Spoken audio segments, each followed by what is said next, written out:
Hello, I'm Tess. I'm birth doula and yoga teacher, and I'm making this video today for all the sweet, lovely mamas in my classes who are talking about what the hell they take with them when they go into labour. So your birthing bag. And this is for whether you're birthing at home, in a birth centre or in the hospital. What do you take? What do you need? So, practical level first, pants, comfy pants that you're not bothered about throwing away after you're done with them. Some pyjamas or a nightie, and just something that's easy to maybe unbutton here so that you can nestle baby in and have the skin to skin and continue to do that after the birth if you're staying in the hospital. And also if you're then breastfeeding. Easy access. So something practical like that. I would also definitely have in your bag some flannels. So I usually have 2 or 3 in my little doula basket over here, because we might add oils to the flannels, which are really good for supporting uterine contractions. You could use a little bit of jasmine and lavender. And basically, if at some point the mum hates that smell and wants it out of the way, you're a bit scuppered if you've only got 1 flannel. So have a few, and you could have different oils on each, and one just completely plain if she just wants to mop her brow with a non-scented towel. A muslin or some kind of bit of cloth, always useful for a multitude of things. You'll figure it out, just have it in the bag. This is like a beanbaggy compression pad.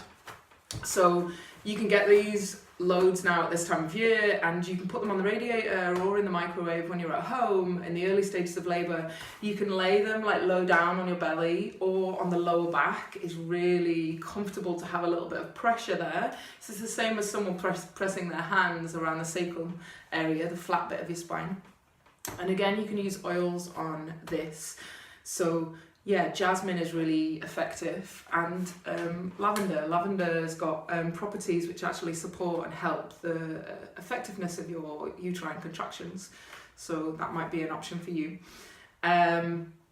Toiletries, all the things you would take if you were going somewhere. Not needed if you're having a home birth, if you're going to the hospital, whatever you'd take if you were going away. Toothbrush, face cream, hair stuff, all that jazz.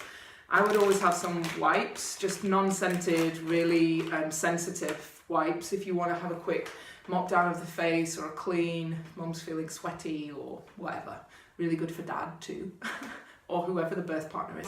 Tissues, if anyone, always, again, just useful if anyone's got sniffles, or just have them in the bag. Lip balm. So it's really normal to kind of get cracked lips and sort of have drying out. You're maybe drinking a lot, but you're losing a lot of fluids. You generally feel quite warm and can feel quite hot, and so something just for the lips, something really easy and simple to use. Straws, oh my god, these are a godsend. I always have these in my bag, and these like just are super fun straws, so obviously you can just go normal, but I like to jazz it up a little bit, so mine have got umbrellas. Just for a bit of fun. And that might not be cool for you, but there we go. Straws are really good, or some kind of drinks bottle that if you're in an awkward position, you don't have to tip your head or move, and you can have a drink. Sounds simple, but massively effective and important and helpful. Candles. So these can be really useful to just put around the birthing space to create that nice kind of ambience. Food. Snacks for mom and for the birth partner. So I always have cheesy oatcakes in my like absolute addiction. Thanks, Vic. So I always have them in my doula bag. Good for dads, and it's nice to have some savoury stuff, crackers, anything which is just easy to kind of transport. And then all these energy bars, there's millions. I'm going to advocate one brand. So some kind of energy bar, mints, Ricola, they are the best. Mountain Mint Fresh, or something that works for you. Again, that can be nice for dad, and it's stimulating. Spearmint and peppermint are really good for kind of clearing headspace and energy. Chocolate, super dark, high percentage cocoa solid chocolate. For mum. So mum might feel nauseous and not at all like eating. But if your labour is longer, and just because it takes so much physical energy, it can be really helpful to have a little boost of something which is going to give you high energy sugar release. So this is particularly effective as well for third stage. So if you're trying to birth the placenta and you're really feeling really tired and just need that last little boost, just a tiny little bit of really high cocoa solid chocolate. You could make your own. So I've got these. I make these for the families. So these are cacao, which is just a super force of energy and a stimulant, similar to coffee without all the kind of negative aspects. And they've just got cacao powder, cocoa nut butter, and honey. You could also make energy balls, so I make these as well. So these have got seeds in, and nuts, which are really good, obviously, for energy, and dates. So dates have got potassium in them, which helps with encouraging effective muscle contraction. So really good for uterine contractions. So that can be helpful. I always have some tea bags. So tea bags for the birth partner or the midwife, if you so wish.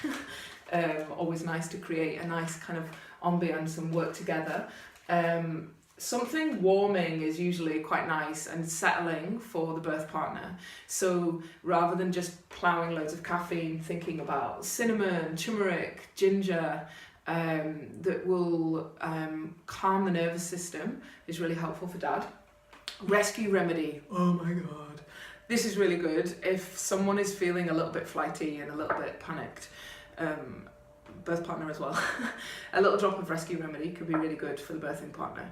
And so I always have that in the bag as well.